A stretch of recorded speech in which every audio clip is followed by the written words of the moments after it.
बहुत समय पहले एक छोटे से गांव के पास एक गहरा और रहस्यमय जंगल था जिसे तिमिर वन के नाम से जाना जाता था। यह जंगल हमेशा धुंध में घिरा रहता था और वहां कोई भी लंबा समय नहीं बिता पाता था। गांव वाले कहते थे कि इस जंगल में एक नागमणि छिपी हुई है जो असीमित शक्तियों का स्रोत है, लेकिन कोई भी उस मणि तक पहुंचने की हिम्मत नहीं जुटा सका था। गांव में एक साहसी लड़का अर्नब रहता था जो हमेशा रोमांच की तलाश में रहता था। वह जंगल के बारे में सुनकर उत्सुक हो गया और तय किया कि वह इस रहस्यमय नागमणि की खोज करेगा। अर्नब ने गांव के बुजुर्गों से सुनी कहानी को ध्यान से सुना था। बुजुर्गों ने कहा था कि नागमणि की रक्षा एक विशाल नाग काली नाग करता है जो उस मणि को छिपाने के लिए किसी को भी अपनी जान से मार सकता है। अर्नब ने गांव छोड़ने से पहले अपनी माँ से आशीर्वाद लिया। माँ ने उसे सलाह दी, सावधान रहना बेटा, यह यात्रा खतरनाक हो सकती है।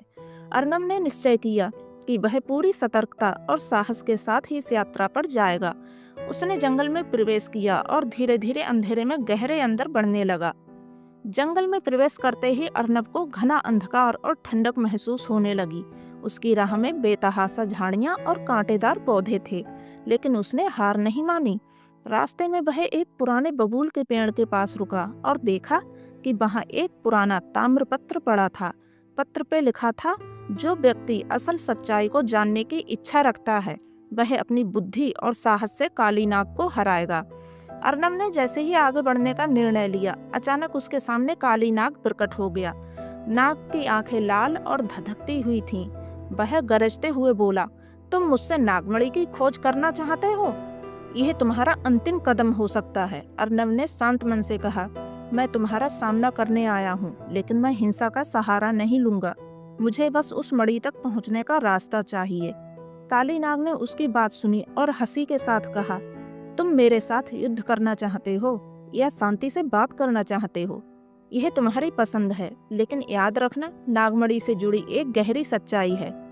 काली नाग ने अर्नब को अपने साथ चलने के लिए कहा। वह अर्नब को एक गुफा में ले गया जहां नागमणि छिपी हुई थी। नागमणि एक सुंदर और चमकदार मणि थी जो पूरी गुफा को रोशन कर रही थी। लेकिन काली नाग ने कहा, यह मणि केवल एक सच्चे और निष्कलंक हृदय वाले व्यक्ति को ही शक्ति दे सकती है। अगर तुम इसका गलत इस्तेमाल करते हो तो यह तुम्हारी मृत्यु का कारण बनेगी।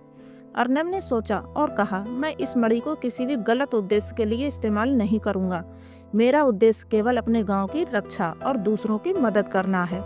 नागमणि ने चमकते हुए कहा, तुमने जो कहा वह सही है, तुम सही हृदय वाले हो।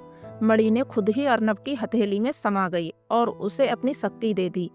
अर्नब ने मणि को प्राप्त किया, लेकिन उसने इसे अपने गांव के हित में इस्तेमाल करने की कसम खाई। काली नाग ने उसे आशीर्वाद दिया और कहा, तुम अब एक सच्चे नायक हो अर्नब। अर्नब गांव वापस लौट आया और नागमणि की शक्ति से गांव को अंधकार से उबार लिया। उसने हमेशा मणि का उपयोग अच्छे कार्यों में ही किया और गांव में शांति कायम की। अर्नब की वीरता और साहस की कहानी गांव-गांव में सुनाई जाती रही और वह नागमणि का सच्चा उत्तराधिकारी बन गया।